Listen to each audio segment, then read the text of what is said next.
Through the trees to the left, Russia. To the right, remote Finnish farmhouses.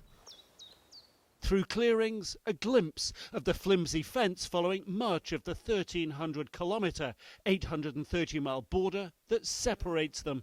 It's quite remarkable how open the border appears to be. We're not allowed to walk across the field, but at the other side of the field, less than 100 yards, 100 metres away, it's a low, waist-high fence, a few wooden poles and some wire. Thank you. All right. For a clearer view of the border, you need to get above it.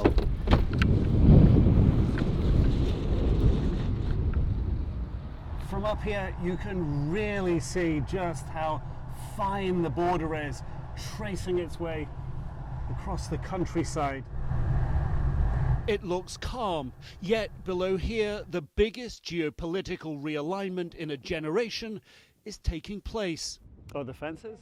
Also the yard. Siaku Kohonen is caught in it. Her farmland touches Russia. Our land is 0 meters.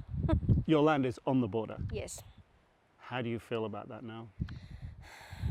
Confused. It has been safe, but now it is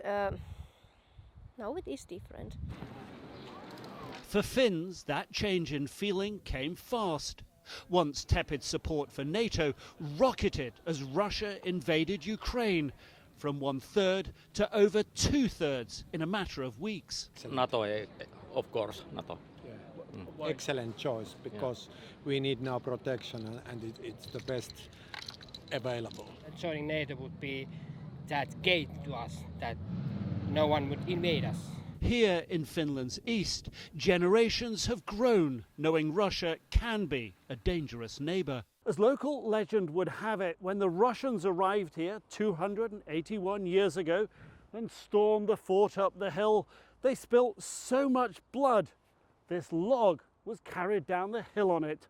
World War II commemorations of Finnish dead from battling the Red Army are plentiful too. Finland ultimately escaping invasion by agreeing to be non-aligned. At the last Finnish cafe, before the Helsinki to Moscow transcontinental rail line crosses to Russia, security, not trade, is top priority, despite new EU sanctions on Russia halving business. If you know our common history with Russia, we were in a similar situation back in the 30s. And I think it would be really naive and foolish of us to remain neutral when we have this much historical background to learn from. At the local ice hockey rink, many of the pros practicing sport Ukrainian flags on their helmets.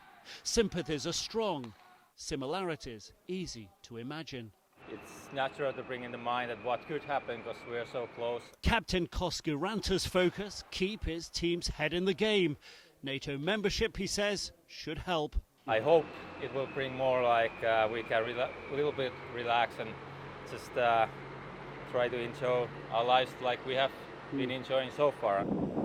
At the official road crossing, one of the few places Russians can legally enter Finland, traffic is 1/10 what it was 2 years ago, and no apparent cross-border threat.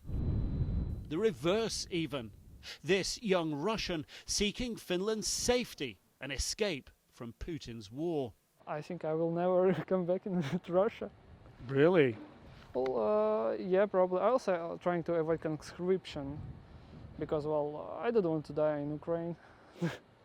That's not like what I would like to do. It may look like a flimsy fence, but in a few days, when Finland's parliament is expected to vote for NATO membership, this wire and wood border could become part of a new Iron Curtain, keeping Putin's ill intent at bay. Nick Robertson, CNN, on the Finnish-Russian border.